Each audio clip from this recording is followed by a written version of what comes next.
Hola naranjitas y naranjos, bienvenidos a nuestra sección Piensa Sano de Naranja Verde. Estamos respondiendo a las preguntas que nos hacen en Regresando a la Cocina. Yo soy Sofía. Hoy vamos a continuar respondiendo al par de preguntas que nos hizo M9. Nos preguntó sobre el uso del aceite de aguacate. Nuestra respuesta es categórica y directa. El aceite de aguacate es un excelente aceite. Podríamos decir que compite de tú a tú con el aceite de oliva. De hecho, se le está llamando el aceite de oliva de las Américas, porque es un aceite que, por ser un fruto que se cultiva en lugares cálidos, se está cultivando en América del Sur. México en particular es la capital de esto que le llaman ahora el oro verde, el aguacate. Vamos entonces a ver algunas de las características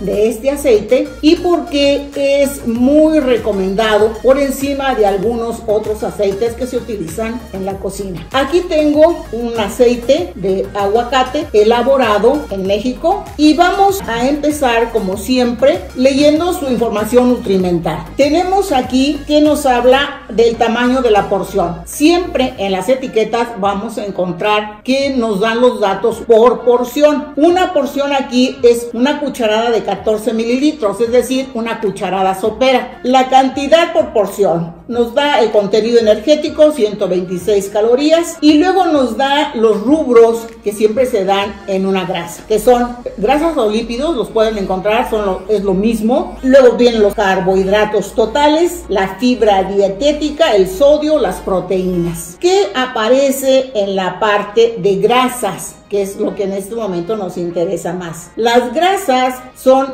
14 gramos. De esos 14 gramos, grasas saturadas son 2 gramos, ácidos grasos trans son 0 gramos, grasas poliinsaturadas 2 gramos, grasas monoinsaturadas 10 gramos, colesterol 0 gramos. Como siempre que compremos un aceite y si vemos la etiqueta para ver cuál es su composición, vamos a encontrar estos nombres, estas palabritas de saturados, monoinsaturados, etc. Y si queremos que sepan qué significa esto para que no nos engañen, o por lo menos para saber de qué estamos hablando cuando nos dicen que un aceite es monoinsaturado, o que es poliinsaturado, o que una grasa es saturada, y que esta es mala, y que esta es buena, y que esta huyele como de la peste, etcétera, etcétera. Vamos a dar una ilustración para tratar de que nos quede claro qué significa esto en las etiquetas de los aceites que compramos. Las grasas que encontramos en las etiquetas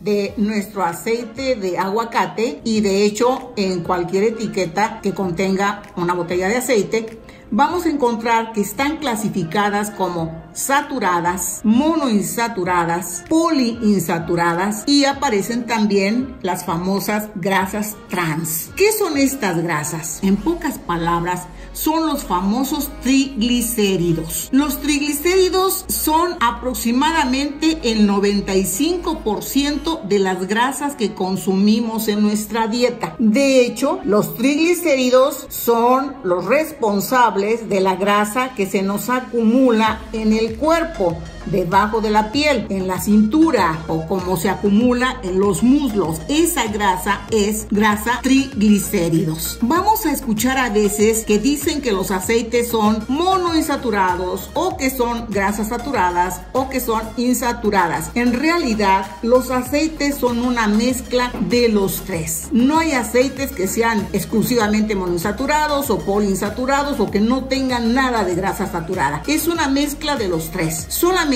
que predomina alguna de esas grasas. Por ejemplo, en el aceite de oliva predominan las grasas monoinsaturadas. También sucede eso con el aceite de aguacate. Pero todos los aceites contienen saturadas, monoinsaturadas y poliinsaturadas. Lo que sí no contienen son las grasas trans. Después veremos por qué las grasas trans no. Entonces hemos dicho que todos los aceites contienen de las tres grasas. ¿A qué se refiere con saturada? Esto es una cadena de una grasa. Las bolitas azules son los átomos de carbono. Esas rojas no le dan mucho caso, son oxígenos, pero lo que nos importa aquí son las bolitas verdes. Esos son hidrógenos. Esta es una cadena de grasa medianamente larga. Es saturada cuando todos los enlaces están cubiertos por hidrógenos. Aquí tenemos 2 enlaces que no están cubiertos, aquí tenemos 2 que no están cubiertos, aquí tenemos 2 que no están cubiertos. Si ponemos los enlaces, vamos a tener que queda una grasa saturada. Por eso recibe el nombre de saturada, porque la grasa está completa en sus hidrógenos, no le falta ningún enlace de hidrógeno. Estas se llaman grasas saturadas. A temperatura ambiente son sólidas, como es el caso de la manteca. En cambio, las grasas monoinsaturadas son aquellas que pierden un par de hidrógenos. Esta sería una grasa monoinsaturada. Las grasas monoinsaturadas son líquidas a temperatura ambiente, como es el caso del aceite de oliva y del aceite de aguacate. Estas se consideran las mejores grasas. Si aparte de perder un par de hidrógenos pierde más, por ejemplo pierde estos, entonces se dice que es poliinsaturada. Ya no está saturada y ha perdido varios pares de hidrógenos. Esto es lo que se llama grasa poliinsaturada, porque ha quedado en varios lugares libre de sus hidrógenos. Esto da una característica potencialmente nociva a los aceites que son poliinsaturados, porque estas grasas se oxidan con mucha facilidad, es decir, se vuelven rancias. Cuando se calientan, cualquier aceite poliinsaturado se vuelve tóxico. Vamos a ver entonces, las grasas saturadas podemos decir que son buenas y malas, porque las grasas saturadas pueden ser de cadena larga o de cadena corta o de cadena media. Digamos, hasta aquí sería una grasa de cadena corta, hasta aquí sería una grasa de cadena media y hasta aquí sería una grasa de cadena larga. Tienen sus ventajas las grasas saturadas, son muy estables, es decir, no se hacen rancias con facilidad. Por eso es que la manteca de cerdo se utiliza sobre todo en los lugares rurales para conservar la carne. Se le envuelve en manteca y entonces la carne se conserva. Son grasas muy estables. El problema es que son grasas que elevan el colesterol en sangre, pero no todas las saturadas lo hacen. Por eso es que aquí pusimos que la grasa saturada puede ser buena o puede ser mala. ¿De qué depende? De lo largo de la cadena. Por ejemplo, el aceite de coco es de cadenas medias.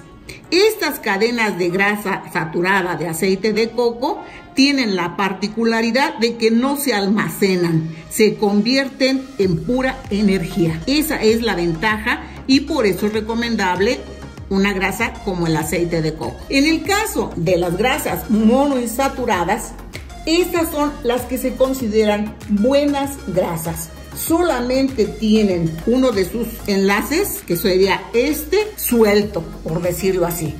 Y son muy buenas grasas. Son líquidas a temperatura ambiente, pero si se meten al refrigerador se pueden hacer un poco viscosas o inclusive se pueden solidificar un poco. Las poliinsaturadas, esas sí definitivamente son grasas potencialmente nocivas, porque todo aceite que se calienta y es poliinsaturado se oxida. Es más, algunos expertos dicen que los aceites poliinsaturados cuando llegan a las tiendas ya están rancios. Finalmente vamos a ver las grasas trans. Las grasas trans, esas definitivamente deben eliminarse de nuestra dieta. Son grasas, podríamos llamarle, son grasas falsas, son grasas artificiales. ¿De dónde provienen? Provienen de grasas insaturadas que se han saturado, digamos, a fuerzas. Tenemos aquí una cadena que está insaturada. ¿Qué es lo que hacen en la industria alimenticia? Bueno, pues lo que hacen es elevarlas a altas temperaturas, bombardearle hidrógenos y obligarlos a que se enlacen.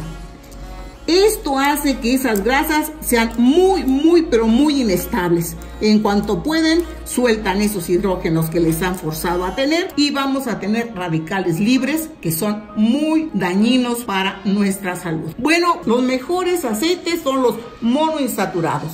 No podemos descartar a las saturadas porque tenemos al aceite de coco, que es muy buen aceite, y tenemos los poliinsaturados, que eso definitivamente no se recomiendan. Estas grasas hidrogenadas definitivamente deben quedar fuera de nuestra dieta. Sin embargo, hay una observación que hacer. Aún teniendo en nuestra cocina usando aceites de alta calidad, como son los aceites de aguacate, los aceites de uva, los aceites de oliva, inclusive, si no sabemos usarlos en la cocina, arruinamos esa calidad. ¿Qué queremos decir? Que si no sabemos cómo usar estos aceites, se van a convertir en aceites dañinos. Entonces no podemos decir que este aceite es bueno, no, es bueno, pero si lo usas mal en la cocina, se te convierte en un aceite tóxico. ¿Cómo sucede eso? En la siguiente reunión vamos a hablar de cómo podemos convertir aceites buenos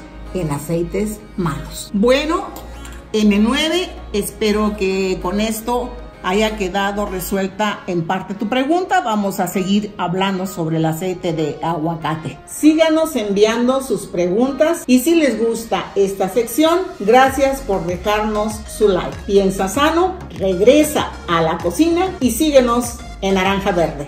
Hasta la próxima.